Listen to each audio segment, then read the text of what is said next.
যাও বন্ধুরা, হ্যাঁ আজকে আমি তোমাদের দেখাবো কিভাবে সর্ষা খেতে ছবি তুলতে হয়। কিভাবে প্রথমে সর্ষা খেতে আসবেন, একজন ক্যামেরাম্যান রাখতে হবে, চলে যাবে না, একটু পেছনে পেছনে সর্ষা ক্ষেতের একটা পজিশন অনুযায়ী আসবেন। একটু অ্যাঙ্গেল করুন ক্যামেরা এই দিকে, হ্যাঁ আপনি একটু ঢুকুন না, সর্ষা ক্ষেতে ঢুকুন। হ্যাঁ আসবেন, আসার পরে সর্ষা ফুলের এখানে দাঁড়াবেন। দাঁড়ানোর পর পকেটে এরকম হাত দেবেন, দিয়ে ঘড়িটা আপনার বাইরের দিকে যেন থাকে, দেখা যায় যেন যে কি ঘড়ি পড়ছেন আপনি। দাঁড়িয়ে এইভাবে দু একটা পোজ দেবেন, সালমান খান টাইপের, একটা শাহরুখ খান টাইপের, একটা শাহরুখ খান টাইপের, আর একটা নানা পাটেকর টাইপের। হ্যাঁ দিলেন, দেওয়ার পরে এইভাবে সুন্দর দৃষ্টিতে তাকিয়ে থাকবেন, দেখবেন ছবিও হচ্ছে আর মানে একটা মাধুর্য একটা দেখা যাচ্ছে।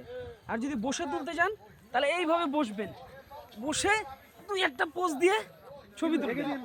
না না না না না, এটা কিন্তু সত্যি হাগার পোজ না, এটা ছবি তোলারই পোজ। সুন্দর, এসছো তো, এসছো তো? আচ্ছা আচ্ছা, ঠিক আছে। এইভাবে যদি আপনারা ছবি তোলেন, ছবিও ভাইরাল হবে, পোস্টও সুন্দর হবে, বুঝতে পেরেছেন? দেন দেন দেন দেন। সেই ছবি